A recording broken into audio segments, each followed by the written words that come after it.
यापूर्वीच्या भागात आपण इथे हार्ड कोडेड युजर्स बनवले होते स्प्रिंग सिक्युरिटीमध्ये.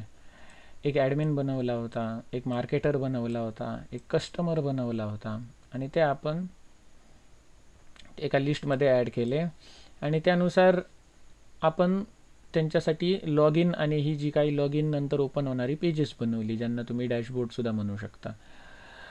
तर इथे जर तुम्ही कस्टमर हा एक युजर कन्सिडर केला तर असे कितीतरी कस्टमर असू शकतात आणि या कस्टमरचं रजिस्ट्रेशन कसं होणार, तर ते एखाद्या रजिस्ट्रेशन पेजवरती जाणार, तिथे आपलं रजिस्ट्रेशन करणार, त्यामध्ये त्या आपला लॉग इन म्हणजे युजर नेम पासवर्ड वगैरे स्पेसिफाय करणार आणि त्या युजर नेम पासवर्डद्वारे ते स्वतःला लॉग इन करणार आणि ते लॉग इन केल्यानंतर ते पर्टिक्युलर पेजवरती जाणार. एवढं समजलं?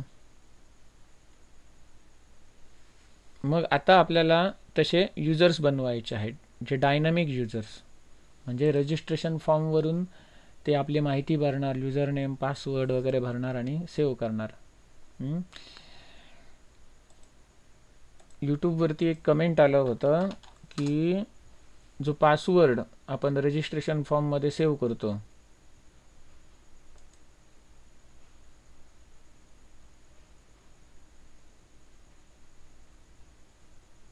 हा बघा,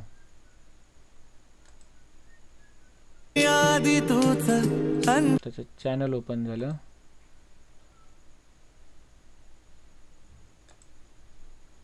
इंडस्ट्रीमध्ये रिअल टाईम प्रोजेक्ट, त्यामध्ये जो प्लेन टेक्स्ट पासवर्ड आहे तो कसा इन्क्रिप्ट करतात आणि युजर नेम आणि पासवर्ड कसा कन्फिगर करतात असं त्याने विचारलेलं. तर मी त्याला सांगितलेलं 8 वाजता लेक्चर होतं त्यात शिकवतो, जॉईन कर. तर हिला हा आहे काही ही आहे मला माहीत नाही. तर त्याला विचारायचं होतं की जो पासवर्ड आपण समजा 123 टाकला किंवा गोपाळकृष्ण@123 हा पासवर्ड दिला, तर डेटाबेसमध्ये तसाच सेव्ह होणार का गोपाळकृष्ण@123? तर हो. तर मग मला तो इन्क्रिप्ट करून जर स्टोअर करून ठेवायचा असेल तर आपण ते कसं करू शकतो ते किंवा याला जाणायचं आहे. मग ते सुद्धा आज आपण बघणार आहोत. मग पहिल्यांदा आपण प्लेन टेक्स्ट म्हणूनच पासवर्ड सेव्ह करूया आणि नंतर तो इनक्रिप्टेड पासवर्ड कसा करतात ते दाखवतो. इनक्रिप्टेड करायला काही वेळ लागणार नाही, एका लाईनचा कोड आहे, म्हणजे स्प्रिंग बूटमध्ये तरी. बाकीच्या फ्रेमवर्क्समध्ये, बाकीच्या लँग्वेजच्या फ्रेमवर्कमध्ये किती लाईन्स लागतात काय मला माहीत नाही.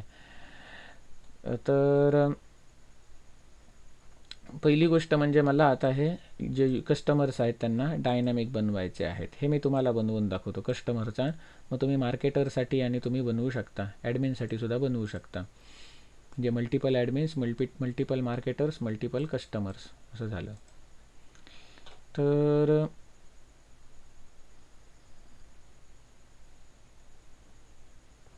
पहिली गोष्ट आता मला काय करावं लागेल की हे जे कस्टमर्स असणार ते स्वतःला रजिस्टर करणार. मग त्यांचा डेटा कुठे स्टोअर होणार, ते डेटाबेसमध्ये स्टोअर होणार. त्यासाठी मला डेटाबेस कनेक्टिव्हिटीचा कोड लागणार. मग डेटाबेस कनेक्टिव्हिटीचा कोड वापरण्यासाठी pom.xml मध्ये तुम्ही ती MySQL ड्रायव्हर याची डिपेंडन्सी ॲड केली पाहिजे, JPA डिपेंडन्सी ॲड केली पाहिजे, बरोबर. मग सध्या आपल्याकडे त्या इथे डिपेंडन्सीज नाही आहेत. आपण इथे काय केले होते, फक्त थाईमलीफ, वेब आणि स्प्रिंग सिक्युरिटी ह्या 3च डिपेंडन्सी ॲड केल्या होत्या. मग त्याच्यासाठी मी काय करतो, इथे स्प्रिंग इनिशियलायझर वेबसाईटवर जातो, start.spring.io. इथे आठवणीने मॅवन सिलेक्ट करा, नाहीतर इथे डिपेंडन्सीचा कोड जरा वेगळा येणार. हे बाकीचं लँग्वेज जावा, स्प्रिंग बूटचं हे जे काय डिफॉल्ट व्हर्जन आहे ते राहू द्या. इथे वॅर करा, इथे जावा 22 हे रेग्युलर सेटिंग करता तसं करा. आणि ॲड डिपेंडन्सीमध्ये कुठल्या डिपेंडन्सी ॲड करणार, पहिली म्हणजे वेब, त्याच्यानंतर दुसरी थाईमलीफ, त्याच्यानंतर तिसरी MySQL, त्याच्यानंतर चौथी JPA, त्याच्यानंतर रेस्ट, त्याच्यानंतर सिक्युरिटी आणि त्याच्यानंतर लंबक. अशा मी 7 डिपेंडन्सी इथे ॲड केल्या. मग मी आता इथे जनरेट कोड करणार नाही. जनरेट केलं तर काय होणार, याची झिप फाईल डाउनलोड होणार. मग त्याच्यात आपण हा सगळा कोड लिहित बसणार का, हे कंट्रोलर, सिक्युरिटी कॉन्फिग हे सगळे लिहित बसणार का? नाही. मला फक्त काय याच्या डिपेंडन्सीज ज्या ॲड केलेल्या आहेत तेवढाच मला कोड पाहिजे. तसं असेल तर तुम्ही या एक्सप्लोअर बटनवरती क्लिक करा आणि ही जी pom.xml फाईल ओपन आहे त्याच्यातला हा डिपेंडन्सीज नावाचा जो टॅग आहे तो मी कॉपी करतो.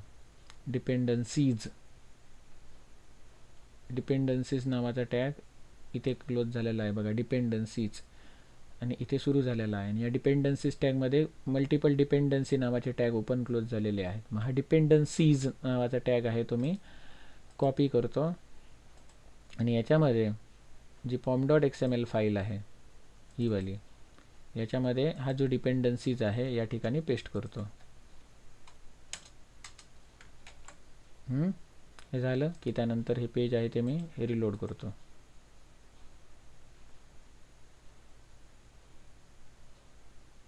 मग आता पहिली गोष्ट काय येते, हे जे कस्टमर असेल, मार्केटर असेल, ॲडमिन असेल, हे तीनही काय झाले? युजर झाले.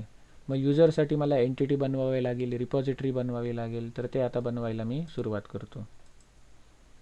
इथे जातो आणि एक पॅकेज बनवतो, एंटिटी आणि रिपॉझिटरी. एंटिटीमध्ये एक जावा क्लास बनवतो. युजर नावाचा ऑलरेडी स्प्रिंगमध्ये क्लास आहे, मग तिथे कॉन्फ्लिक्ट होऊ नये म्हणून मी इथे काय बनवतो, कस्टम युजर. मग त्या युजरला मी ID देतो, युजरचं काहीतरी नाव, तुम्ही first name, middle name, last name घेऊ शकता, जशी तुमची प्रोजेक्ट रिक्वायरमेंट आहे त्याप्रमाणे. कॉन्टॅक्ट नंबर, ॲड्रेस इत्यादी गोष्टी तुम्ही घेऊ शकता, डिलिव्हरी ॲड्रेस वगैरे वगैरे. मग इथे मला लॉग इन फंक्शनॅलिटी दाखवायची आहे म्हणून मी इथे युजर नेम आणि पासवर्ड घेतो. ID नेम, युजर नेम आणि पासवर्ड. मग आता याला ॲनोटेशन देऊया. पहिलं म्हणजे एंटिटी हे ॲनोटेशन, त्याच्यानंतर all argument constructor, no argument constructor, त्याच्यानंतर गेटर मेथड्स, त्याच्यानंतर सेटर मेथड्स, त्याच्यानंतर पाहिजे तर टू स्ट्रिंग मेथड घेऊ शकता. हा जो आहे याला मी ID ॲनोटेशन देणार आणि हा ID जो आहे तो मला ऑटो जनरेट झाला पाहिजे. Generated value strategy is equal to auto. मग आता इथे जनरेशन टाईप ऑटो वापरलं तर याचा अर्थ काय होतो, तुमच्या डेटाबेसमध्ये जेवढी टेबल्स आहेत त्या टेबलसाठी एकच सिक्वेन्स वापरली जाते. फॉर एक्झाम्पल हे एक टेबल असेल, हे एक टेबल असेल आणि हे एक टेबल असेल डेटाबेसमध्ये. मग त्याचा हा पहिला कॉलम लेफ्ट साईडचा ID आहे, याचासुद्धा लेफ्ट साईडचा पहिला कॉलम ID, याचासुद्धा लेफ्ट साईडचा पहिला कॉलम ID आहे. मग याच्यामध्ये हे जे पहिलं टेबल आहे याचे नाव T1 आहे समजा, याचे नाव T2 आहे आणि याचे नाव T3 आहे. मग या सगळ्यांसाठी एकच सिक्वेन्स वापरली जाते जेव्हा तुम्ही जनरेशन टाईप ऑटो करता तेव्हा. जनरेशन टाईप ऑटो करता तेव्हा एकच सिक्वेन्स म्हणजे का, यात पहिल्या T1 मध्ये जर मी काहीतरी रेकॉर्ड ॲड केलं, म्हणजे टेबल 1, टेबल 2, टेबल 3, टेबल 1 मध्ये जर मी ॲड केलं तर इथे त्याला ID बाय डिफॉल्ट 1 असणार. आणखी एखादा रेकॉर्ड ॲड केलं तर याला ID बाय डिफॉल्ट 2 असणार. त्याच्यानंतर या दुसऱ्या टेबलमध्ये मी काहीतरी ॲड केलं तर याला ID बाय डिफॉल्ट 3 असणार. चौथ्या टेबलमध्ये मी काहीतरी ॲड केलं तर याला ID बाय डिफॉल्ट 4 असणार. त्याच्यानंतर दुसऱ्या टेबलमध्ये मी काहीतरी ॲड केलं तर याला ID इथे 5 येणार. पहिल्या टेबलमध्ये मी काहीतरी ॲड केलं तर इथे ID 6 येणार. तिसऱ्या टेबलमध्ये मी ॲड केलं तर इथे ID 7 येणार. दुसऱ्या टेबलमध्ये मी ॲड केलं तर इथे ID 8 येणार. And so on. म्हणजे काय, एकच सिक्वेन्स प्रत्येक टेबलसाठी वापरली गेलेली आहे. हे कधी होतं, जर जनरेशन टाईप डॉट ऑटो वापरला तर. आणि जर मी जनरेशन टाईप डॉट सिक्वेन्स वापरलं तर काय करू शकतो, या प्रत्येक टेबलसाठी मी एकच सिक्वेन्स न वापरता वेगवेगळी सिक्वेन्स देऊ शकतो. म्हणजे याच्यासाठी S1 सिक्वेन्स, याच्यासाठी S2 सिक्वेन्स, याच्यासाठी S3 सिक्वेन्स, म्हणजे तुम्ही काही नाव देऊ शकता, sequence EMP, sequence user, sequence marketer असं. मग इथे ह्याच्यासाठी इथे जर मी एखादा रेकॉर्ड ॲड केलं तर इथे 1 ID असणार. आणखी एखादा ॲड केलं तर इथे ऑटो जनरेटेड ID 2 असणार. या दुसऱ्या टेबलमध्ये मी काहीतरी ॲड केलं तर इथे 1 असणार. आणखी एखादा ॲड केलं तर 2 असणार, आणखी एखादा ॲड केलं तर 3 असणार. पहिल्या टेबलमध्ये आणखी एखादा ॲड केलं तर इथे 3 होणार. तिसऱ्या टेबलमध्ये काहीतरी ॲड केलं तर 1 असणार, आणखी एखादा ॲड केलं तर 2 होणार. पहिल्या टेबलमध्ये मी आणखी एखादा ॲड केलं तर इथे 4 येणार. S2 मध्ये मी काहीतरी ॲड केलं तर 4 येणार. S2 मध्ये आणखी एखादा ॲड केलं तर 5 येणार. S3 मध्ये काहीतरी ॲड केलं तर 3 येणार. म्हणजे काय, प्रत्येक टेबलसाठी त्याने वेगवेगळी सिक्वेन्स बनवली. मग अशी एकच सिक्वेन्स वापरायचा तीनही टेबलसाठी, आता त्यांनी वेगवेगळी सिक्वेन्स बनवली. मग अशा प्रकारे जर आपल्याला या एंटिटीसाठी म्हणजे या टेबलसाठी जर सेपरेट सिक्वेन्स मला पाहिजे असेल,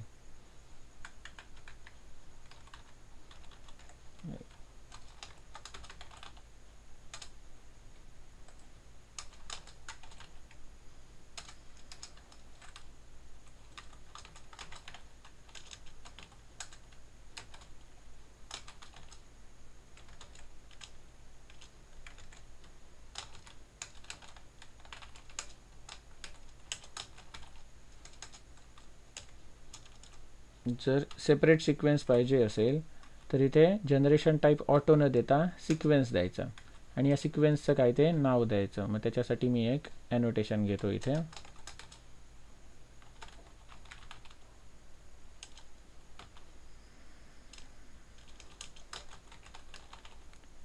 sequence generator name is equal to, याला नाव देतो यूजर सिक्वेन्स असं नाव देतो. आता इथे यूजर सिक्वेन्स म्हणजेच काय, ही नावं जी S1, S2, S3 अशा हे जी नावं आहेत प्रत्येक सिक्वेन्सची तशी यूजर सिक्वेन्स. म्हणजे या टेबलसाठी कस्टम यूजरसाठी ही यूजर सिक्वेन्स वापरली जाणार. दुसरी एंटिटी असेल तर त्याच्यासाठी आपण अशी दुसरी एखादी सिक्वेन्स बनवू शकतो. इथे त्या सिक्वेन्सचं नाव द्यायचं आणि इथे मी ती सिक्वेन्स वापरणार. सिक्वेन्सचं मी इथे नाव देणार जनरेटर इज इक्वल टू हे नाव. झालं. नाहीतर हे मी जनरेशन टाईप ऑटो सुद्धा करू शकलो असतो. हे तुम्हाला एक एक्स्ट्रा माहिती म्हणून तुम्हाला दाखवलं. तर हे झालं. त्याच्यानंतर आणखी कुठली ॲनोटेशन्स आहेत तर हे जे युजर नेम आहे हे युनिक असलं पाहिजे. म्हणजे एकाने जे युजर नेम आपल्या अकाउंटला दिलेलं आहे सेम युजर नेम दुसऱ्या युजर आपल्या अकाउंटला देऊ शकला नाही पाहिजे. म्हणजे युजर नेमची व्हॅल्यू ही युनिक असली पाहिजे, रिपीट होता कामा नये. तिथे कॉलम नावाचं एक ॲनोटेशन आहे ज्याच्या युनिक पॅरामीटरला तुम्ही ट्रू ही व्हॅल्यू असाइन करणार. म्हणजे काय, युजर नेम या पॅरामीटरला युनिक की कन्स्ट्रेंट तुम्ही अप्लाय केला असा याचा अर्थ होतो. म्हणजे जे काही टेबल बनणार आता याचं त्याच्यामध्ये युजर नेम कॉलमला युनिक की कन्स्ट्रेंट लागलेला असणार. मग ही आपण एक एंटिटी बनवली. मग आता आपण रिपॉझिटरी बनवूया. याच्यासाठी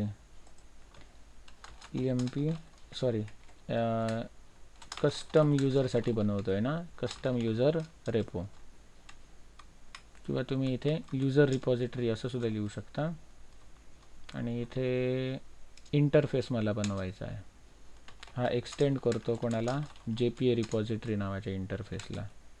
मग इथे आपण 2 पॅरामीटर पाठवतो. पहिला म्हणजे ही युजर रिपॉझिटरी मी कोणासाठी बनवतो, कुठल्या एंटिटीसाठी, तर कस्टम युजर या एंटिटीसाठी. आणि त्याच्या प्रायमरी कीचा डेटा टाईप काय आहे तर लॉंग आहे.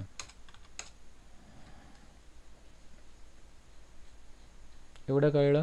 आणि याला मी @रिपॉझिटरी हे ॲनोटेशन लावतो. म्हणजे आपण एक एंटिटी बनवली ही आणि याच्यासाठी इकडे एक रिपॉझिटरी बनवली. आता पुढची स्टेप काय आहे तर हा जो माय सिक्युरिटी कन्फिग होता याच्यामध्ये ही जी काही युजर डिटेल सर्व्हिस होती ज्याच्यामध्ये आपण स्टॅटिक युजर्स किंवा हार्ड कोडेड युजर स्पेसिफाय केले होते हे ॲडमिन, मार्केटर, कस्टमर, त्याच्याऐवजी मला आता डायनामिक युजर्स त्या ठिकाणी द्यायचे आहेत. मग ते डायनामिक युजर्स जे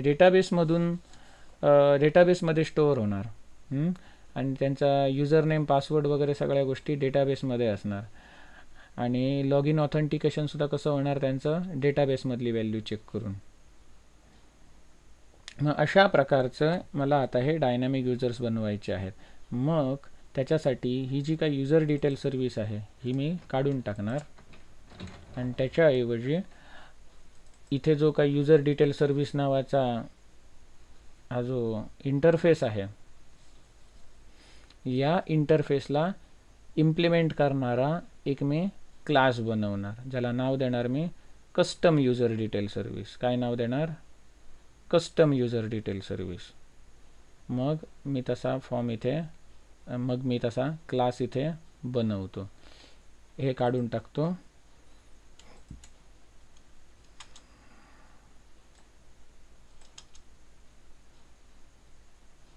आणि इथे जो सिक्युरिटी आहे या ठिकाणी मी या पॅकेजमध्ये सिक्युरिटी पॅकेजमध्ये क्लास बनवतो कस्टम युजर डिटेल सर्व्हिस किंवा माय युजर डिटेल सर्व्हिस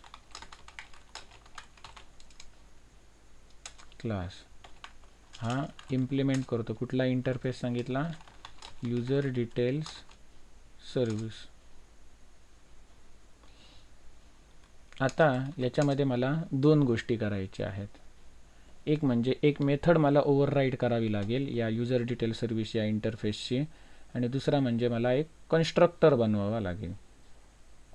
मग कन्स्ट्रक्टर आपण कसा बनवतो? तिथे राईट क्लिक करतो, जनरेट कोड करतो. जसं आपण एंटिटीमध्ये करतो तसंच इथे करायचं आहे. मग कन्स्ट्रक्टर आपण जनरेट करण्यापूर्वी काही आपण हे सुद्धा देतो ना, तिथे ॲट्रिब्यूट्स देतो. ॲट्रिब्यूट्स देतो. मग तशी मला इथे ॲट्रिब्यूट्स द्यावी लागेल. पण त्याच्यापूर्वी जसं आपण एंटिटीला @entity ॲनोटेशन दिलं आहे, त्यानंतर रिपॉझिटरीला @रिपॉझिटरी ॲनोटेशन दिलं आहे, तसंच मला इथे एक ॲनोटेशन द्यावं लागेल सर्व्हिस म्हणून, सर्व्हिस ॲनोटेशन. आणि इथे मी काय करतो, जी एम्प्लॉईची रिपॉझिटरी आहे, एम्प्लॉई नाही सॉरी आपल्या युजरची. एम्प्लॉईबद्दल आपण प्रोजेक्टमध्ये भरपूर बोललो, एम्प्लॉई ॲड केले, अपडेट केले, डिलीट केले, ते बोलून बोलून सवय झाली आता. तर इथे युजर आहे, युजरची रिपॉझिटरी आहे, त्याचं मी इथे एक हे बनवतो, काय ऑब्जेक्ट बनवतो. युजर रिपॉझिटरीचं एक ऑब्जेक्ट बनवलं. हां, म्हणजेच काय, हा डेटा टाईप आणि हे व्हेरिएबल. मग आता इथे मी कन्स्ट्रक्टर क्रिएट करतो, जसं मी ह्याच्यामध्ये करतो, एंटिटीमध्ये करतो तसा कन्स्ट्रक्टर. हे ॲट्रिब्यूट सिलेक्ट करून एक कन्स्ट्रक्टर बनवतो. झालं. आता त्याच्यानंतर ही एक गोष्ट मी बनवली याच्या आधारावर. आता दुसरी गोष्ट बनवतो की याची मेथड आहे ती ओव्हरराईड करतो, इम्प्लिमेंट करतो. बघा, याला क्लिक केलं, काय केलं मी, याच्यावरती माऊस नेला, एरर दाखवतो त्याच्यावर, आणि इम्प्लिमेंट मेथड्स केलं.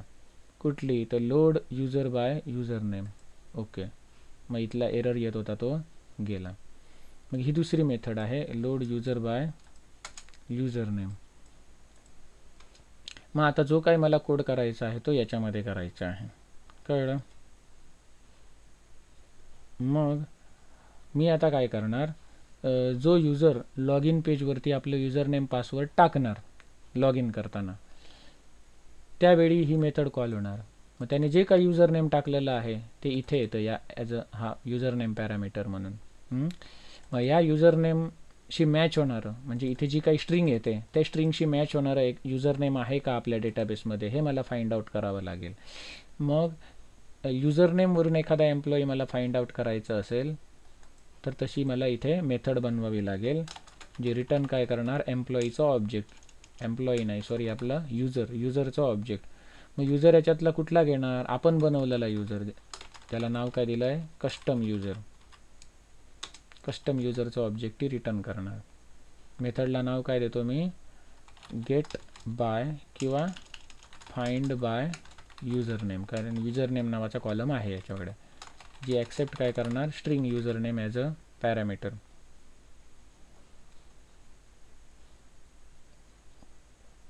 झालं.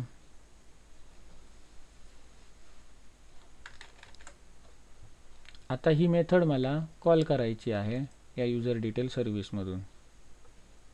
एम्प्लॉई रिपॉझिटरी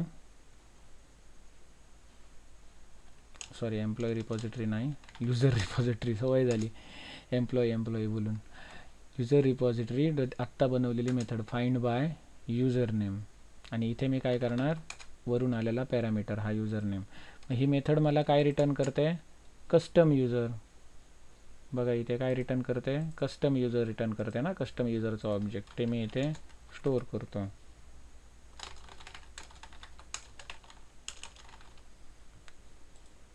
कळलं, युजर नावाच्या ऑब्जेक्टमध्ये मी हे स्टोअर केलं.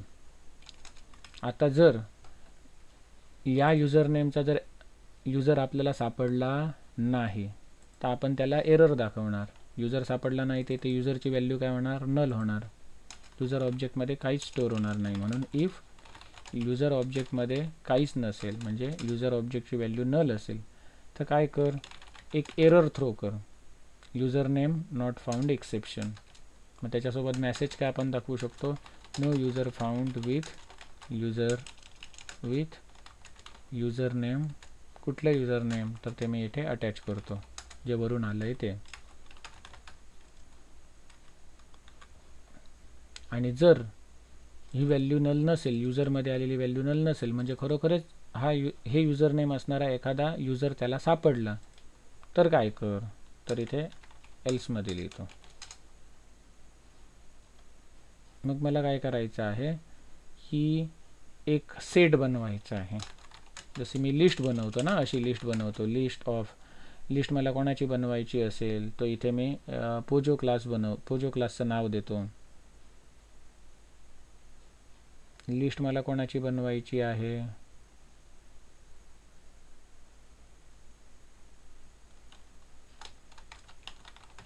ग्रँटेड ऑथॉरिटी नावाचा एक क्लास आहे, त्याची मला लिस्ट बनवायची आहे. मग मी काय करतो, list is equal to new array list असं करतो ना. तसं आता मला लिस्ट न करता मला सेट बनवायचा आहे. सेट कशाचा, तर ग्रँटेड ऑथॉरिटीचा.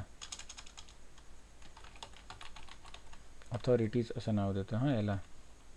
न्यू इथे काय ॲरे लिस्ट प्रमाणे हॅश सेट, सेम लॉजिक वापरला आणि इथे सेट आहे तो इम्पोर्ट करतो. आता या ऑथॉरिटीजमध्ये मला ऑथॉरिटी ॲड करायची आहे.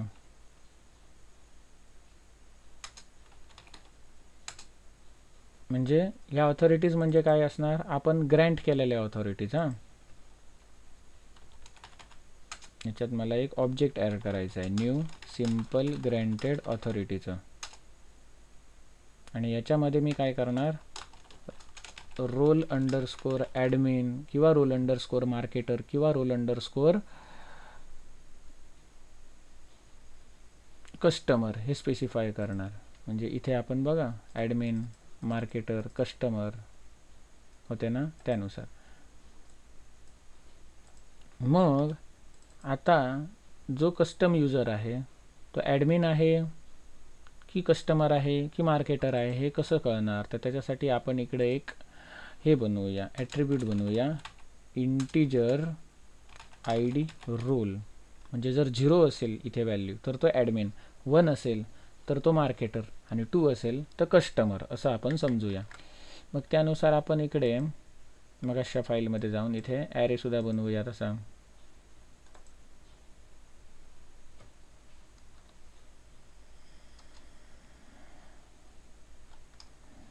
इथे याच्यावरती बनवू शकता, इकडे बनवलेला बरा तो एकदम वरती, म्हणजे कुठूनही तो ॲक्सेसिबल होईल. स्ट्रिंग ॲरे रोल्स, 0th इंडेक्सला मी काय टाकतो, रोल अंडरस्कोर ॲडमिन, फर्स्ट इंडेक्सला रोल अंडरस्कोर मार्केटर, पुढच्या इंडेक्सला रोल अंडरस्कोर कस्टमर. इथे जे काय स्पेलिंग टाकता ॲडमिन, मार्केटर, कस्टमरचं हे याला मॅच झालं पाहिजे. नाही तर गोंधळ होणार, एरर शोधत बसणार मग तुम्ही नक्की कुठे आला आहे. या ॲरेमध्ये छोटा कुठेतरी असतो आणि आपण खूप तासनतास घालवतो शोधून काढायला त्याचं सोल्युशन. तर आता मी इथे काय करणार, जो इथे मला एम्प्लॉई सापडला हा हे युजर नेम असणारा, मग त्या युजरचा I D role, get ID role, तो मी कोणाला पास करणार, या ॲरेला पास करणार. जर ID रोल 0 असेल तर 0 इंडेक्सला कोण आहे, रोल ॲडमिन, ही व्हॅल्यू इथे सेट होणार. 1 असेल तर रोल मार्केटर, 2 असेल तर रोल कस्टमर, ही व्हॅल्यू सेट होणार. म्हणून याच्यासाठी आपण आधी कोर जावा वगैरे आपल्याला हे कोर जावाचे जे कन्सेप्ट आहेत, ॲरेचे कन्सेप्ट, ते आपले क्लिअर असले पाहिजे, तर हे समजणार. नाही ते काय चाललं आहे ते समजणार नाही. रोल स्क्वेअर ब्रॅकेटमध्ये इथे मी टाकतो user dot get I D role. मग हे झाल्याच्या नंतर पुढे मला काय करायचं आहे की इथे रिटर्न नल म्हणून लिहिलं आहे ना, इथे रिटर्न नल म्हणून लिहिलं आहे ना, तर इथे मला काय करावं लागेल, इथे यूजर पास करावा लागेल. Return new user, return new user. मग ह्याच्यातला आता कुठला यूजर घ्यायचा, तर हा वाला आहे जो org.springframework.security.core.user-details हा वाला यूजर घ्यायचा. म्हणजे यूजरचं नवीन ऑब्जेक्ट रिटर्न करतो. मग इथे 3 पॅरामीटर पाठवायचे आहेत. एक म्हणजे त्या यूजरचं यूजर नेम, दुसरा त्या यूजरचा पासवर्ड, आणि तिसरं म्हणजे आपण त्याला ग्रँट केलेल्या ऑथॉरिटीज, म्हणजे हे ऑब्जेक्ट, हे आपण त्याला पाठवायचं. मग इथे हे यूजरचं ऑब्जेक्ट आहे बरोबर ना, user dot gate user name पाठवलं, दुसरं काय यूजर डॉट गेट पासवर्ड पाठवलं, आणि तिसरी गोष्ट म्हणजे काय, हे ऑथॉरिटीज पाठवणार मी इथून. पण इथे ऑथॉरिटीज लाल दिसतंय का, कारण ह्या ऑथॉरिटीज आहेत ह्या 2 भिंतींच्या आतमध्ये आहेत. लोकली डिफाईन केलेला आहे ऑथॉरिटीज, ह्या सेट मी लोकली डिफाईन केला आहे. तोच जर मी ग्लोबली डिफाईन केला इकडे वरती, तर तो ॲक्सेसिबल होणार. ग्लोबली म्हणजे रिटर्न कुठे करतो आहे मी, या फंक्शनमध्ये रिटर्न करतो आहे ना, तर या 2 भिंतींच्या आतमध्ये मी कुठेही त्याला डिक्लेअर केलं तरी तो ॲक्सेसिबल होणार हा. मग मी इथे काय करतो, एवढा पार्ट कॉपी करतो आणि इथे वरती कुठेतरी मी पेस्ट करतो. इथे करू शकतो किंवा याच्यावरती सुद्धा करू शकतो.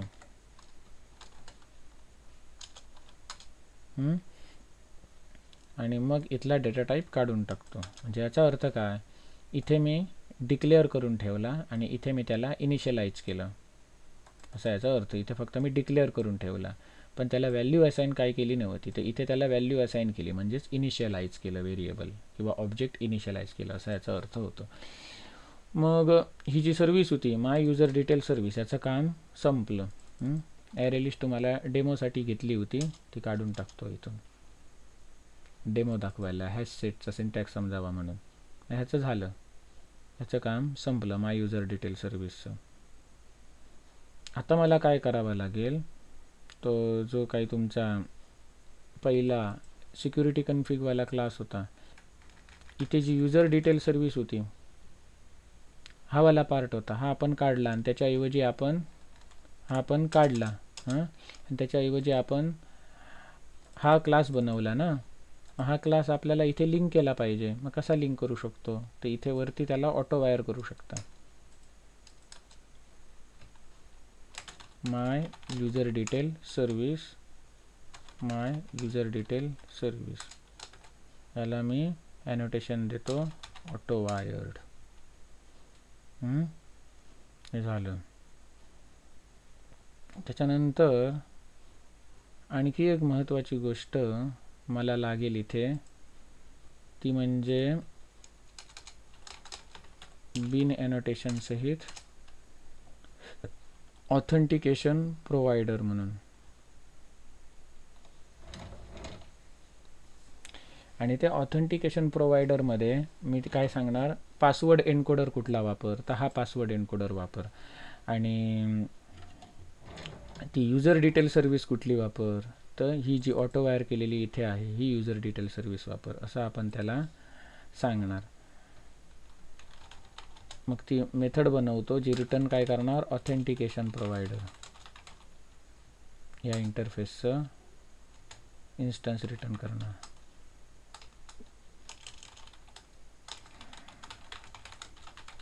इथं तुम्ही काही नाव देऊ शकता, गेट ऑथेंटिकेशन प्रोव्हायडर. आता मी इथे एक ऑब्जेक्ट बनवतो, दाओ ऑथेंटिकेशन प्रोव्हायडर नावाचा क्लास आहे, त्याचा एक ऑब्जेक्ट बनवतो. ऑब्जेक्ट बनवलं आणि या ऑब्जेक्टला मी पासवर्ड एन्कोडर सेट करतो. कुठला, तर हा, ही मेथड कॉल करून गेट पासवर्ड एन्कोडर. त्याच्यानंतर शेवटची गोष्ट सेट करतो याला user detail service. Set user detail service कुठली, तर ही जीवरती आपण ऑटो वायर करून ठेवलेली आहे ती.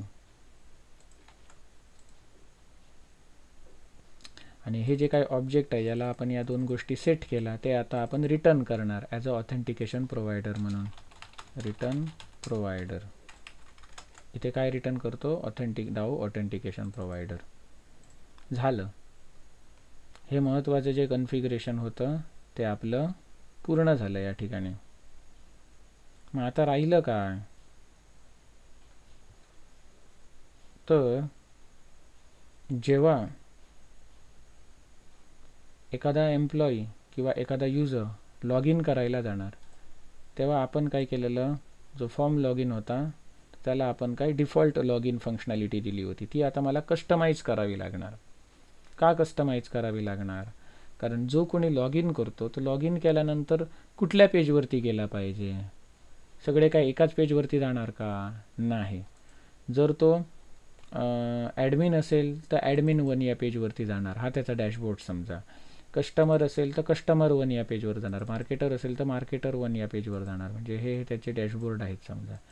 मग त्याला त्याच्या डॅशबोर्डवर पाठवायचं आहे. ॲडमिनला मार्केटरच्या डॅशबोर्डवर पाठवायचं नाही आहे आणि त्या कस्टमरला ॲडमिनच्या किंवा मार्केटरच्या डॅशबोर्डवर पाठवायचं नाही आहे. मग या ठिकाणी मला आता काही सेटिंग द्यावं लागेल. जसं मी इथे केलेलं आहे बघा, ॲरो फंक्शन वापरून, तसंच मी इथे ॲरो फंक्शन वापरतो. फॉर्म लॉग इन कंसात लिहितो लॉग इन, इथे तुम्ही काहीही व्हॅल्यू देऊ शकता. ॲरो वापरतो, इथे सेम शब्द वापरतो, इथं जो शब्द वापरतात तोच इथे वापरतात. आणि त्याच्यानंतर इथे एंटर मारून मी वेगवेगळ्या प्रॉपर्टीज देतो.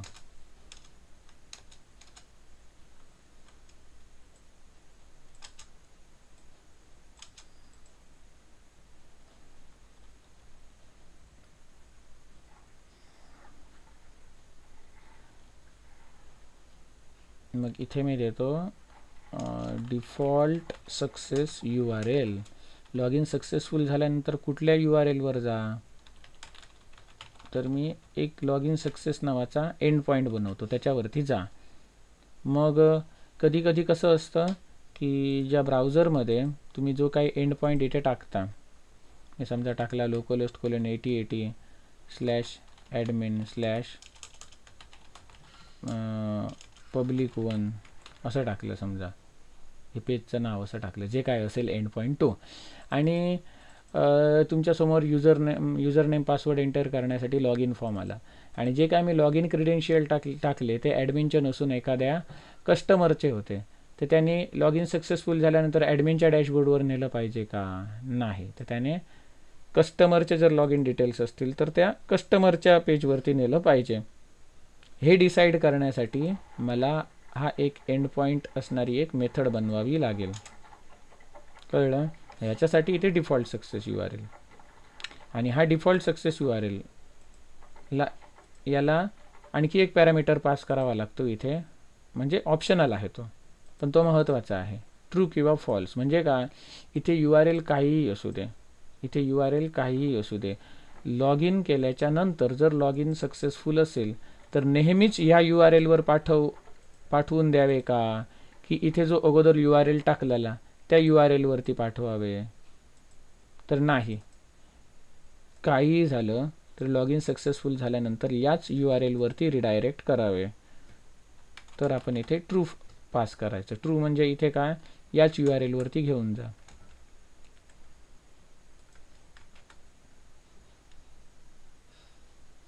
ऑलवेज यूज म्हणजे काय, प्रत्येक वेळी हाच एंड पॉईंट यूज कर लॉग इन सक्सेस झाल्यानंतर.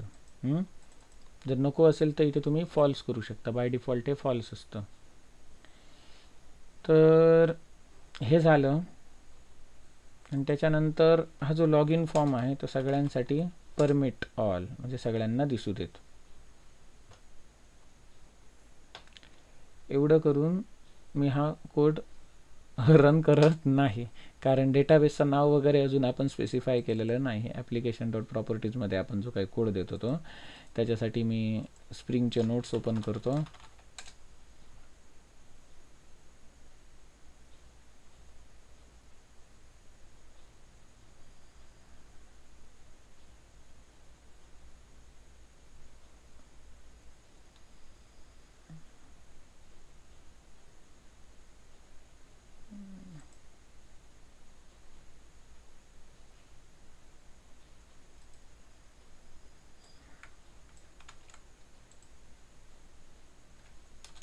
डेटाबेस कनेक्टिव्हिटीचा कोड कॉपी पेस्ट केला आणि तुम्ही सिक्युरिटी DB स्प्रिंग सिक्युरिटीचा प्रॅक्टिकल करतोय ना, म्हणून सिक्युरिटी DB नाव देतो डेटाबेसला. युजर नेम पासवर्ड इथे स्पेसिफाय केलेला आहे. या मशीनवरती मॅनेजर हा पासवर्ड आहे. एक गोष्ट म्हणजे आपण इथे लॉग इन सक्सेस URL दिला, पण हा हँडल करणारा आपण कुठे कंट्रोलर बनवला का? नाही. कंट्रोलरमध्ये ही मेथड आपण कुठे बनवली का? नाही. तर ती मला बनवावी लागेल कंट्रोलरमध्ये.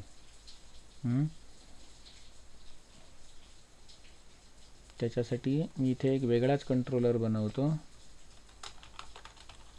Security controller. आणि या सिक्युरिटी कंट्रोलरमध्ये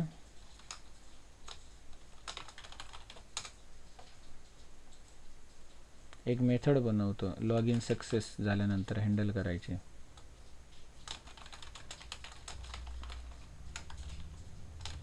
जी HTTP सर्वलेट रिक्वेस्ट, हे रिक्वेस्टचा ऑब्जेक्ट घेणार.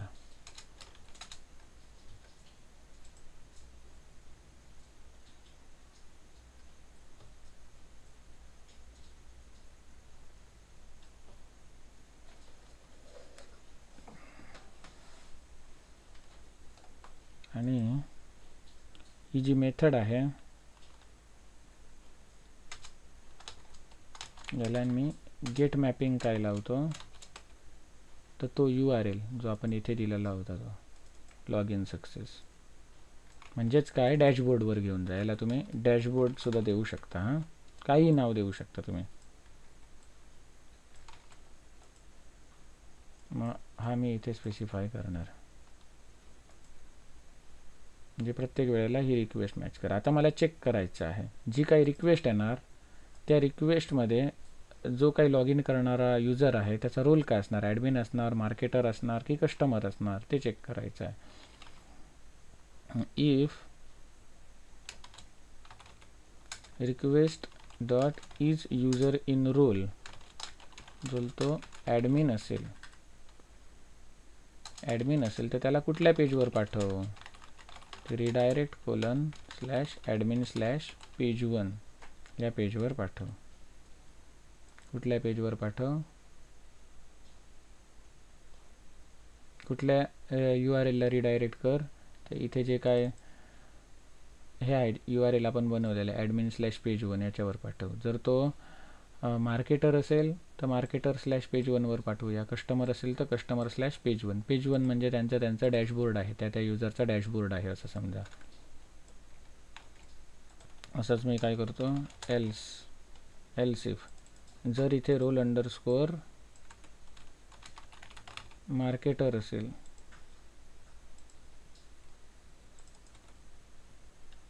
तर इथे marketer.page1 आणि जर इथे roll_ कस्टमर असेल तर इथे कस्टमरच्या डॅशबोर्डवाल्या पेजवर घेऊन जा. असा कोड केला, कळलं. आणि इथे एक लाल एरर येतोय बघा, मिसिंग रिटर्न स्टेटमेंट. रिटर्नमध्ये तुम्ही काय टाकू शकता, नल टाकू शकता, काही टाकू शकता. कारण काय, आयदर ही तरी केस खरी असणार किंवा ही असणार किंवा ही असणार. किंवा इथे तुम्ही जे काही तुमचं लॉग इन पेज आहे त्याचं सुद्धा नाव देऊ शकता, म्हणजे त्या पेजवरती जो काही एरर असेल तो दाखवला जाईल, एरर जर काय आला तर. पण या तिघांमधला तो कोणतरी असणार इथे. मग ही मेथड मी बनवली. आता जो युजर आहे तो स्वतःला रजिस्ट्रेशन करणार ना, स्वतःला रजिस्टर करणार.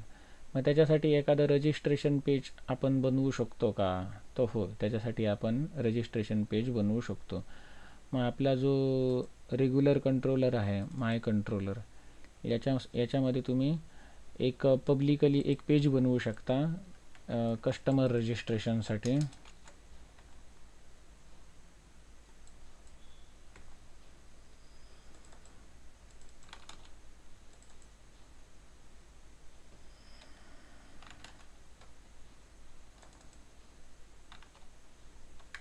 मग हे काय ओपन करणार, तर कस्टमर रजिस्ट्रेशन फॉर्म ओपन करणार. कस्टमर रजिस्ट्रेशन फॉर्म ओपन करणार. मग इथे मी एक HTML फाईल बनवतो, कस्टमर रजिस्ट्रेशन फॉर्म.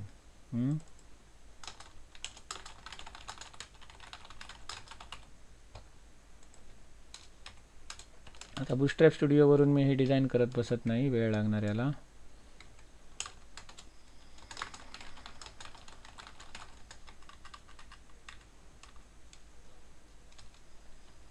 मी फॉर्म घेतो, कस्टमर हा सेव्ह करण्यासाठी.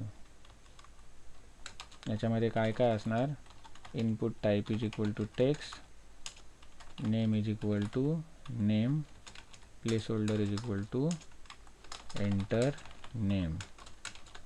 पहिला इनपुट टॅग झाला. इथे name is equal to name. हे नेम म्हणजे काय आहे, तर तुमचा जो कस्टम युजर आहे त्याची ही नेम प्रॉपर्टी इंडिकेट करतो. त्याच्यानंतर काय आहे, ID रोल. मग इथून जो रजिस्ट्रेशन करतो तो बाय डिफॉल्ट काय असणार, कस्टमरच असणार. म्हणजे त्याचा ID रोल काय असणार, ॲडमिन असेल तर 0, मार्केटर असेल तर 1 आणि कस्टमर असेल तर 2. ते आपण करूया नंतर ॲडजस्ट. त्याच्यानंतर पुढची गोष्ट मला काय पाहिजे, युजर नेम आणि password. Input type is equal to text, name is equal to user name. आता इथे त्याचं ईमेल हेच युजर नेम म्हणून तुम्ही जर वापरत असाल तर इथे इनपुट टाईप ईमेल वापरू शकता, म्हणजे जेणेकरून तिथे @ वगैरे तो वापरणार. @ वगैरे आपण जर वापरलं तरच तो ॲक्सेप्ट करणार, नाही तर तो ॲक्सेप्ट करणार नाही. Input type is equal to email. त्याच्यानंतर name is equal to user name. Name म्हणजे काय, इथे ही जी व्हॅल्यू आहे ती या कॉलममध्ये स्टोअर झाली पाहिजे. आणि त्याच्यामध्ये प्लेस होल्डर काय दाखवणार मी, एंटर ईमेल किंवा एंटर युजर नेम, काहीही तुम्ही टाकू शकता. हे झालं. त्याच्यानंतर input type is equal to password, name is equal to password, place holder enter password.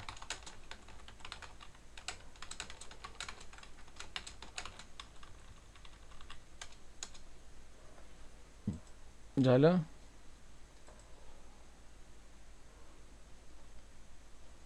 User name password आपलं नाव टाकणार. पाहिजे तर तुम्ही इथे कन्फर्म पासवर्डसाठी सुद्धा बटन बनवू शकता.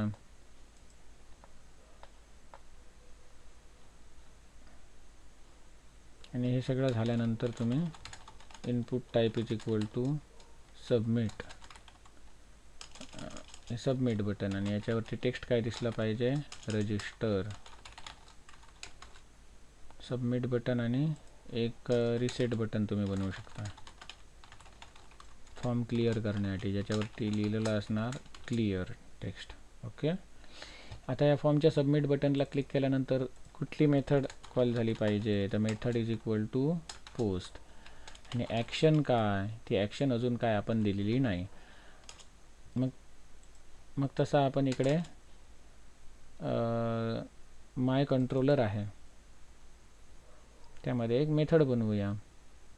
इथे बनवू शकता किंवा सेपरेटली तुम्ही कंट्रोलर बनवू शकता. पब्लिकसाठी सेपरेट, ॲडमिनसाठी सेपरेट, मार्केटरसाठी सेपरेट, असं सुद्धा तुम्ही करू शकता, जे मी पुढे तुम्हाला करून दाखवणार आहे. म्हणजे कोड तेवढा हँडलिंग इझी होईल.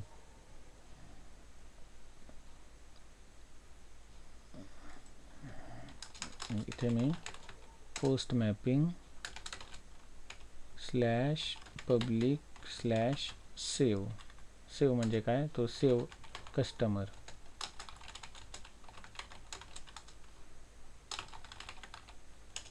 कस्टम युजरचा ऑब्जेक्ट येणार. आणि इथे रिपॉझिटरी घेतली पाहिजे मला.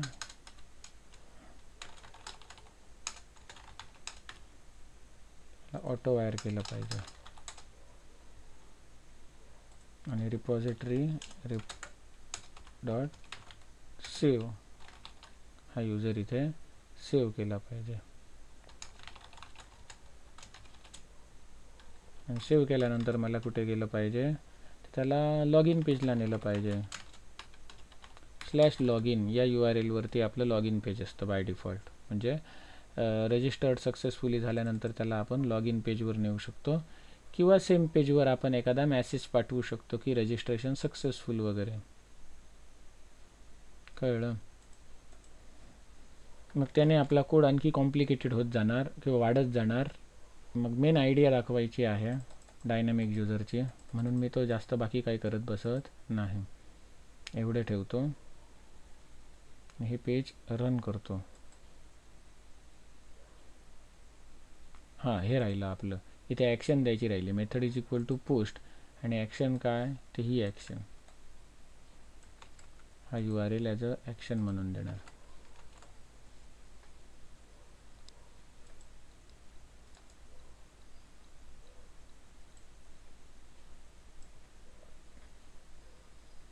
हा काय एरर येतोय?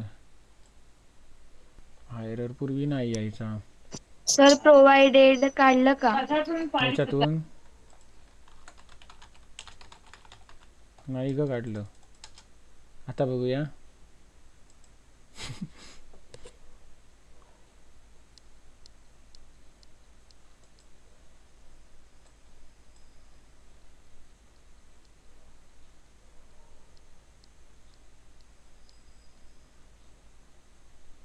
अरे वा वा वा, शाबास पूजा.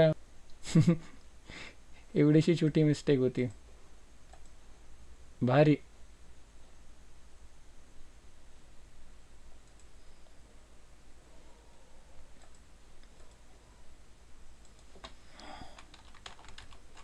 मग आता मी इथे काय करतो, आपल्या पब्लिक पेजवर जातो. पब्लिक पेज 1, पब्लिक पेज 2, त्याच्यानंतर ही ॲडमिनची page, admin page 1, admin page 2. हे ॲक्सेस करायला गेल्यावर काय युजर नेम पासवर्ड मागणार तो. हे झालंच. मग आता आपल्याला काय करायचं आहे, आधी युजर्स रजिस्टर करायचे आहेत. कारण मग ह्याच्यापूर्वी जे आपण हार्ड कोडेड युजर्स ठेवलेले तसे आता युजर्स नसणार. तर आता डेटाबेसमधून येणार. हा रजिस्ट्रेशन फॉर्म आपण या एंड पॉईंटला बनवलेला आहे. इथे आपण डिटेल्स ॲड करूया. पूजाच्याच नावाने सुरुवात करूया.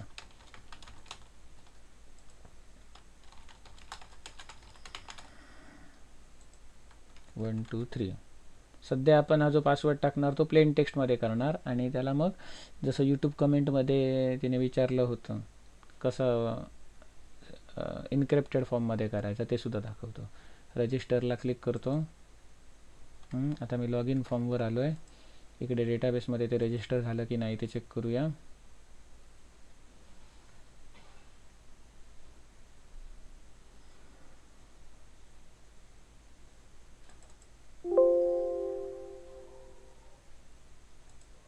आपल्या डेटाबेसचं नाव काय, सिक्युरिटी काहीतरी दिलं होतं ना,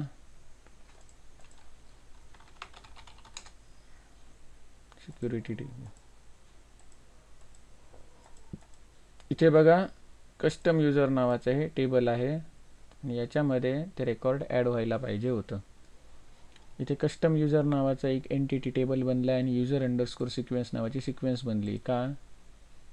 ह्याच्यामुळे कस्टम युजर नाव आणि इथे काय सिक्वेन्सचं नाव युजर अंडरस्कोर सिक्वेन्स. ओके. तर आता हे रेकॉर्ड का नाही सेव्ह झालं ते बघूया. मग इथे टाईमलिप ॲड केलं. टाईमलिप ॲड केल्यानंतर याला टाईमलिपचा ॲक्शन ॲट्रिब्यूट घेतला. मग इथे टाईमलिपमधला जो URL आपण स्पेसिफाय करतो तो @ ब्रॅकेटमध्ये ठेवतो.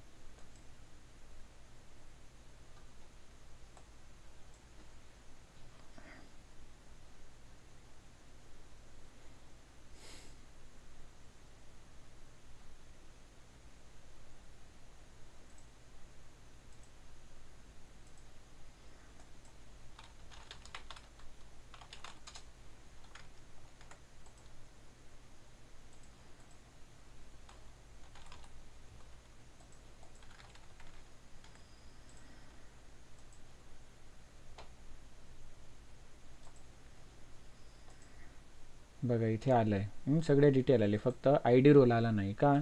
कारण आपण त्या रजिस्ट्रेशन फॉर्ममध्ये आय डी रोलचा काय तिथे विषयच घेतलेला नाही. मग मी कंट्रोलरमध्ये जातो. जो कोण आता कस्टमर रजिस्ट्रेशनच्या पेजवरून रजिस्टर करतो त्याचा आय डी काय असणार?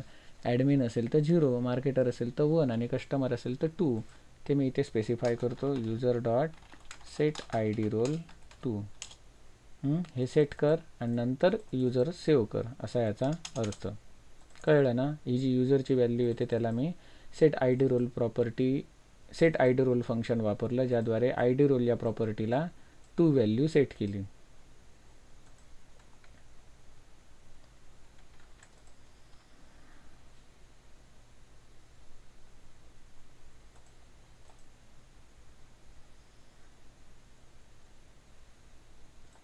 हे जे रेकॉर्ड आहे याला मी डिलीट करून टाकतो, किंवा हे टेबल इथून ट्रंकेट करतो. ट्रंकेट म्हणजे काय? त्याच्या आतमधली सगळी रेकॉर्ड्स तो डिलीट करून टाकणार. एम्प्टी झालं.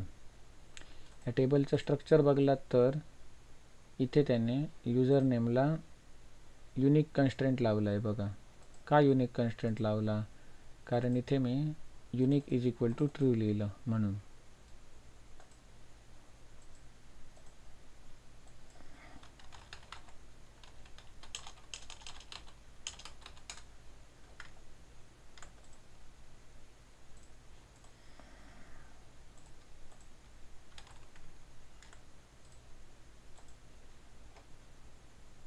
रजिस्टर केलं, इथे रेकॉर्ड ॲड झालेला आहे. आता हा युजर नेम वापरणार मी आणि हा पासवर्ड वापरणार, puja@gmail.com, आणि पासवर्ड काय वापरणार? 123. लॉग इन करणार. मग कस्टमरच्या पेज 1ला आलं. बघा कळलं? मग मी आता काय करतो, आणखी एखादा रेकॉर्ड मी इथे रजिस्टर करतो लॉग आउट करून.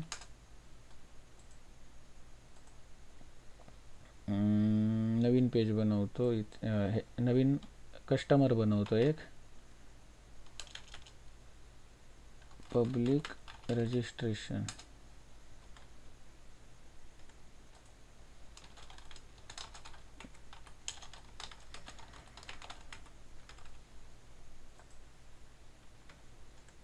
नेहाचं रेकॉर्ड बनवलं, इकडे जाऊन बघितलं ते ॲड झालेलं आहे.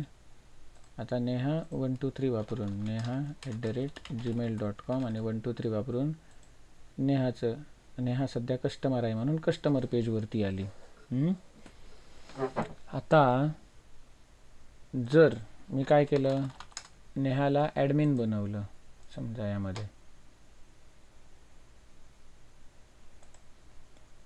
ॲडमिनचा आय डी रोल काय आहे?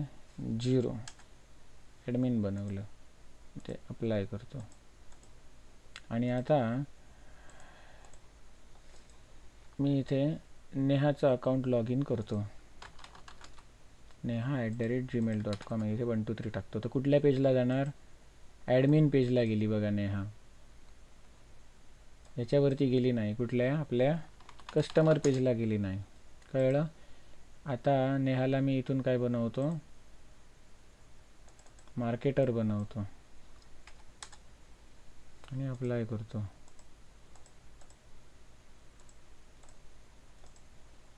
आता जर मी इथे नेहाच्या अकाउंटने लॉग इन केलं तर ती मार्केटरच्या पेजला गेली. बघा कळलं? हे कशामुळे झालं? तर इकडे आपण जो सिक्युरिटी कंट्रोलर बनवला आहे ना, सिक्युरिटी कंट्रोलर, याच्यात आपण म्हटलं आहे जर त्याचा रोल ॲडमिन असेल तर या एंड पॉईंटला घेऊन जा, जर त्याचा रोल मार्केटर असेल तर या एंड पॉईंटला घेऊन जा, जर त्याचा रोल कस्टमर असेल तर या एंड पॉईंटला घेऊन जा. कळलं? आणि जर त्याचे लॉग इन क्रेडेन्शियल जर इनव्हॅलिड असतील तर बॅड क्रेडेन्शियल्स, हा एरर येणार. मग आपण हे जे आता युजर्स बनवलेले आहेत ते काय झाले? डायनामिक युजर्स झाले. पहिले जे आपण बनवले होते गेल्या वेळेला ते काय होते? हार्ड कोडेड युजर्स होते. मग हे जे आता युजर्स झाले ते डायनामिक युजर्स झाले. आता लॉग इन केल्यानंतर समजा आपल्याकडे 2 कस्टमर असतील, कोण? नेहा आणि पूजा. या दोघांना आता मी इथे कस्टमर बनवतो ID 2 करून. मग ज्याने लॉग इन केलं आहे त्याचं नाव त्याच्या डॅशबोर्डवरती आलं पाहिजे वेलकम म्हणून, असं काहीतरी आपण दाखवूया. त्याच्यासाठी आपण काय करू शकतो ते दाखवतो. आणि हा जो पासवर्ड स्टोअर करतो आहे आपण, हा इन्क्रिप्टेड फॉर्ममध्ये कसा स्टोअर करायचा ते सुद्धा दाखवतो. एवढं दाखवून आजची व्हिडिओ संपवतो आणि उद्याच्या व्हिडिओमध्ये आपण हा जो लॉग इन फॉर्म आहे त्याला कस्टमाइज करणार. त्याला आता जे काय दाखवणार त्याला काय जास्त वेळ लागणार नाही. तर मला काय करायचं आहे, हे जे कस्टमरचं जे पहिलं पेज ओपन होतं, हा समजा डॅशबोर्ड आहे, कस्टमर पेज 1 ओपन होतं ना, याच्या खाली मला लिहायचं आहे वेलकम आणि त्याच्या पुढे जो कोणी युजर असेल त्याचं नाव, वेलकम आणि जो कोणी युजर असेल त्याचं नाव लिहायचं आहे मला. मग याचा कंट्रोलर कुठला, हा वाला कंट्रोलर. मग कस्टमर/पेज1 कुठे आहे, हे वाला. इथे मला लॉग इन केलेल्या कस्टमरचं नाव पाहिजे. मग त्याच्यासाठी मी काय करणार, लय काय मोठं करावं लागणार नाही, फक्त इथे एक पॅरामीटर घ्यायचा, स्ट्रिंग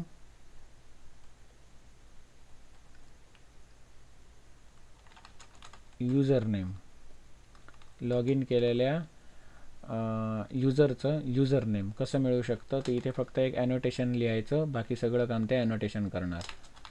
करंट सिक्युरिटी कॉन्टेक्स्ट नावाचं ॲनोटेशन आहे, त्याच्यामध्ये इथे व्हॅल्यू ॲड करतो, expression is equal to double कोटमध्ये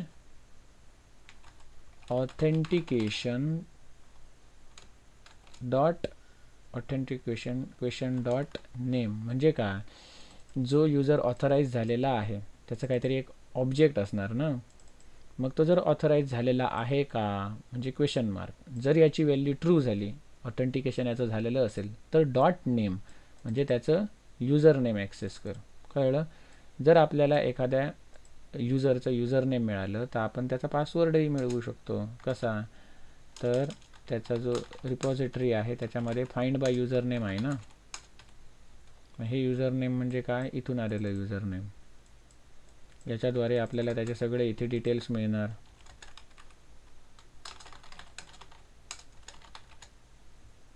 बरोबर. आणि मग मी इथून त्याचं नावसुद्धा प्रिंट करू शकतो. मग मी आता इथे काय करतो, हे जे युजरचं ऑब्जेक्ट आहे ते मी पाठवून देतो कुठे, इकडे कस्टमर1 पेजला. मग त्याच्यासाठी मला काय लागणार, मॉडेल आणि मॉडेल डॉट ॲड ॲट्रिब्यूट करून पाठवून देतो. युजरचं ऑब्जेक्ट मी पाठवून दिलं. आता ते युजरचं ऑब्जेक्ट मला इथे कॅप्चर करायचं आहे, th:\text. आता th म्हणजे कोणतं, Thymeleaf, XML namespace :th is equal to www.timeleaf.org. आणि इथे मी काय करतो, डॉलर कर्ली ब्रॅकेटमध्ये वेलकम ही स्ट्रिंग, याला मी कॉन्कॅट काय करतो, ते युजरचं ऑब्जेक्ट डॉट नेम. तसं तुम्ही user dot ID role, user dot user name, user dot password जे काय पाहिजे ते तुम्ही इथे स्पेसिफाय करू शकता. जे तुम्हाला वेलकम या स्ट्रिंगच्या पुढे कॉन्कॅट करायचं आहे ते, जे वेलकम आणि त्याचं नाव येणार.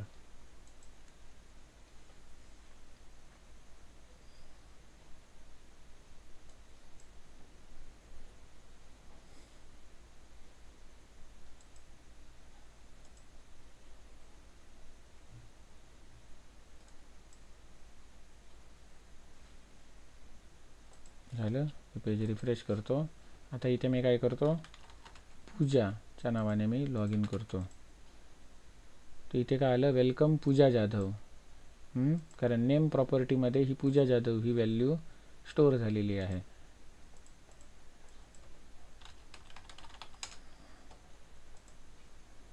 आणि हेच जर मी नेहा हिच्या रेकॉर्ड नेम, हिच्या ईमेलने जर मी लॉग इन केलं तर इथे काय आलं, वेलकम नेहा राणे,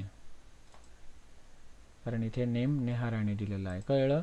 मग जेव्हा तुम्ही फेसबुकला वगैरे लॉग इन करता, फेसबुकला इंस्टाग्रामला लॉग इन करता, तेव्हा सगळ्यांचा एक साचा एक ठरलेला असतो, पण त्याच्यामधल्या फक्त व्हॅल्यूज बदलतात.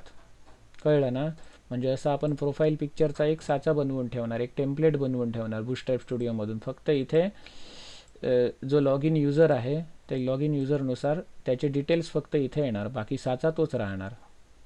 अशा प्रकारे आपण लॉग इन फंक्शनॅलिटी बघितली. मग लॉग आउट करण्यासाठी प्रत्येक वेळेला तुम्हाला इथे लॉग आउट लिहावं लागतं ना असं.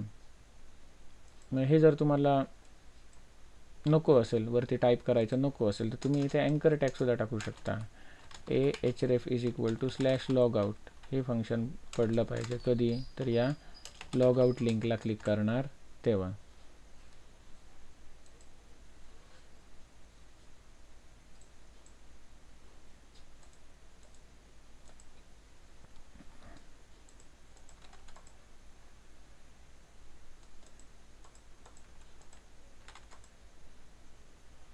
बघा लॉग आउट आहे, इथे क्लिक केल्यानंतर लॉग आउटवरती गेलो. म्हणजे मला इथे आता काय लॉग आउट टाईप करावं लागलं नाही. आता महत्त्वाचा पार्ट तो म्हणजे इथे यूट्यूब कमेंटमध्ये त्यांनी विचारलेला प्रश्न, हा वाला. हा जो पासवर्ड आपण सेव्ह करतो या डेटाबेसमध्ये, तो इन्क्रिप्ट कसा करायचा. समजा कोणीतरी तुमचं ॲप्लिकेशन हॅक करू शकलं नाही, परंतु त्यामधला डेटाबेस कोणतरी हॅक करू शकलं, त्याला डिटेल्स ॲक्सेस झाले, तर त्याला काय दिसणार, इथे त्याचे तुमचे पासवर्ड दिसणार ना. मग हे असे सेव्ह करायचे नाही आहेत, तर मला हे इन्क्रिप्टेड फॉर्ममध्ये सेव्ह करायचे आहेत. त्याच्यासाठी काय करणार, स्प्रिंग सिक्युरिटी एकदम तुम्हाला सोपी पद्धत देतो. 1 मिनिटाचं काम आहे. काय तर ही जी पहिली रेकॉर्ड्स आहेत ती पहिली मी उडवून टाकतो, डिलीट करून टाकतो. ट्रंकेट टेबल, ट्रंकेट म्हणजे काय, ही रिकामी झाली. आता मी याच्यामध्ये काय चेंज करतो ते काळजीपूर्वक बघा. पहिली गोष्ट मी चेंज करणार ती म्हणजे माय सिक्युरिटी कॉन्फिग याच्यामध्ये चेंज करणार. दुसरी गोष्ट चेंज करणार ती म्हणजे या कंट्रोलरमध्ये चेंज करणार. कंट्रोलरच्या कुठल्या मेथडमध्ये, त्या ज्या ठिकाणी तुमचा एम्प्लॉई सेव्ह होतोय त्या मेथडमध्ये, याच्यामध्ये. मग आता पहिली गोष्ट मी इथे काय करतो, हा जो गेट पासवर्ड एन्कोडर आहे त्या ठिकाणी नो ओप पासवर्ड एन्कोडर होता, ज्याच्यामुळे तुमचा प्लेन टेक्स्टमध्येच पासवर्ड सेव्ह होत होता, सिपर टेक्स्टमध्ये म्हणजे इन्क्रिप्टेड फॉर्ममध्ये होत नव्हता. त्याच्याऐवजी मी काय करणार, त्याला बिक्रिप्ट पासवर्ड एन्कोडर वापरून सेव्ह करणार. मग इथे मी न्यू बिक्रिप्ट पासवर्ड एन्कोडर वापरला. ही पहिली गोष्ट चेंज केली. दुसरी गोष्ट काय चेंज करणार, तर माय कंट्रोलरमध्ये आता हा जो काही पासवर्ड तिकडून येणार तो प्लेन टेक्स्टमध्ये असणार, तो मला इन्क्रिप्टेड फॉर्ममध्ये सेव्ह करायचा आहे, बरोबर ना. मग इन्क्रिप्टेड फॉर्ममध्ये मी कसा सेव्ह करू शकतो, तर त्याच्यासाठी मला इथे बिक्रिप्ट पासवर्ड एन्कोडरचं एक ऑब्जेक्ट बनवावं लागेल. हे ऑब्जेक्ट बनवलं. आता मी इथे काय करतो, पहिला जो डिफॉल्टवाला जो पासवर्ड आहे त्याला समजा मी नाव दिलं प्लेन पासवर्ड. तो काय आहे, युजर डॉट गेट पासवर्ड, याच्यातून आलेला आहे तो पासवर्ड घेतला. आता याला मला काय करायचं आहे, इन्क्रिप्ट करायचं आहे. कसं करणार, तर हे जे काही एन्कोडरचं ऑब्जेक्ट आहे डॉट एन्कोड मेथडने प्लेन पासवर्ड आहे तो मी एन्कोड करणार. मग एन्कोड मेथड काय रिटर्न करते, एक स्ट्रिंग रिटर्न करते, जो तुमचा काय असणार, एन्कोडेड पासवर्ड, ज्याला तुम्ही सिफर पासवर्ड म्हणू शकता किंवा एन्कोडेड पासवर्ड म्हणू शकता. आपण इथे एन्कोडेड पासवर्ड शब्द वापरूया. आणि हा जो एन्कोडेड पासवर्ड आहे तो मला ॲज अ पासवर्ड म्हणून सेट करायचा आहे. कळलं ना.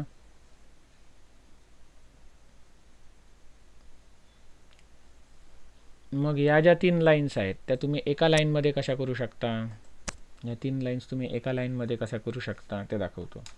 जरा लेंदी असणार पण एका लाईनमध्ये काम होणार.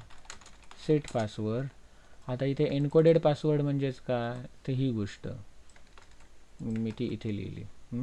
आणि प्लेन पासवर्ड म्हणजेच काय, तर ही गोष्ट ती मी इथे लिहिली. म्हणजे या 3 लाईनचा कोड मी एका लाईनमध्ये कन्वर्ट केला. कळलं. या 3 लाईनचा कोड मी एका लाईनमध्ये घेतला. एवढंच केलं मी. काय चेंज केलं इथे, फक्त नो ओप पासवर्ड ऐवजी बिक्रिप्ट पासवर्ड वापरला. दुसरी गोष्ट म्हणजे इथे जो काही पासवर्ड मी सेव्ह करून ठेवत होतो तो इनक्रिप्ट केला आणि मग सेव्ह केला. एवढं करून मी हा प्रोग्राम रन करतो.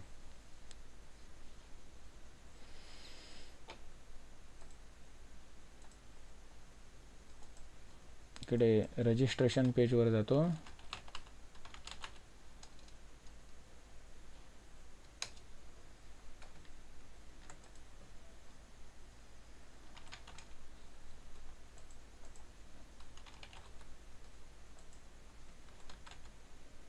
झालं. आता हे रजिस्टर करतो मी.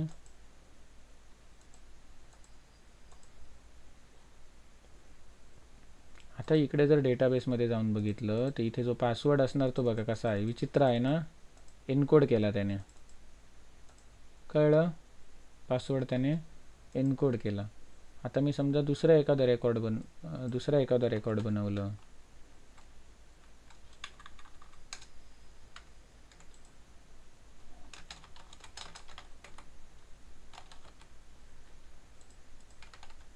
हिचा काय करतो 1 2 3 4 असा टाकतो. झालं. आणि आता डेटाबेसमध्ये जाऊन चेक केलं तर काय, हिचा काहीतरी वेगळा पासवर्ड बनला. आणि आता जेव्हा मी इथून लॉग इन करणार puja@gmail.com तेव्हा आता मला इथे हा एन्कोडेड पासवर्ड टाकायची गरज नाही. जो पहिला होता 1 2 3 तोच टाकतो. मग तो ॲटोमॅटिक स्वतःहून करतो. कळलं ना. ॲटोमॅटिक तो डिक्रिप्ट करतो. आपल्याला काय करायची गरज नाही. म्हणजे एवढं जबरदस्त स्प्रिंगमध्ये फीचर्स दिलेली आहेत जे आपलं काम सोपं करतात. 1 2 3 4 5. अरे न्यायासाठी आपण पासवर्ड काय दिला होता 1 2 3 4. हां 1 2 3 4 दिला होता. ओके. मग अशा प्रकारे आज आपण काय काय शिकलो पूजा. काल जे हार्ड कोडेड युजर्स ठेवलेले त्याच्याऐवजी आज आपण डायनामिक युजर्स केले जे स्वतःहून रजिस्ट्रेशन पेजद्वारे रजिस्टर करतात आणि लॉग इन करतात. मग हे जे रजिस्ट्रेशन पेज आहे ते तुम्हाला पाहिजे तसं तुम्ही सजवू शकता. इथे जे रजिस्ट्रेशन पेज होतं ते आता मी इथून सर्व्हर क्लोज केला, म्हणजे स्टॉप केला.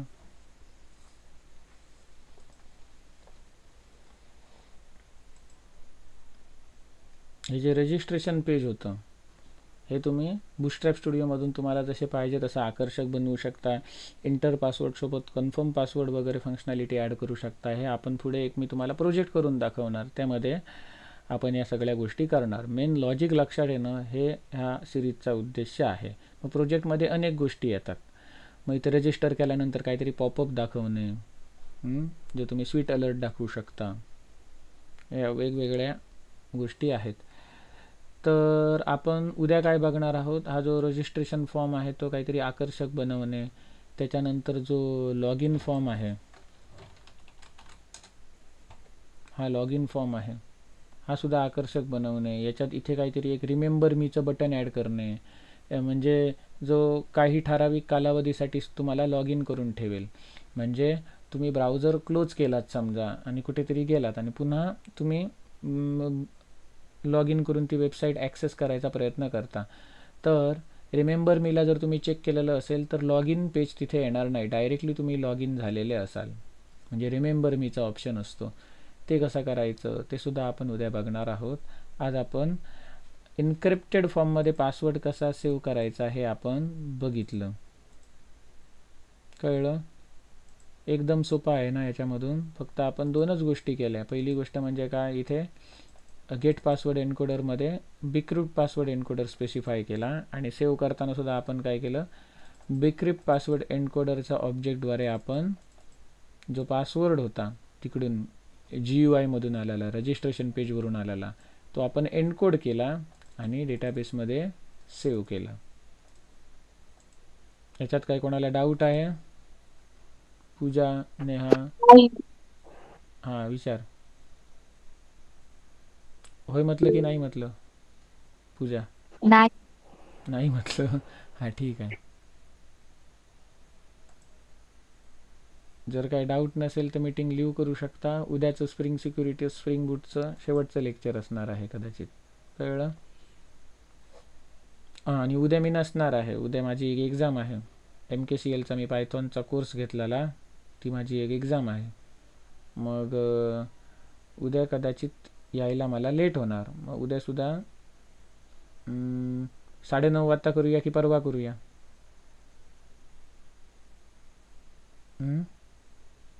पूजा, नेहा? चालेल सर 9:30ला. ठीक आहे. गॅप पडता नाही ना, गॅप पडली की लिंक तुटते. ठीक आहे. आता काही डाऊट नसेल तर मीटिंग लिव्ह करू शकता.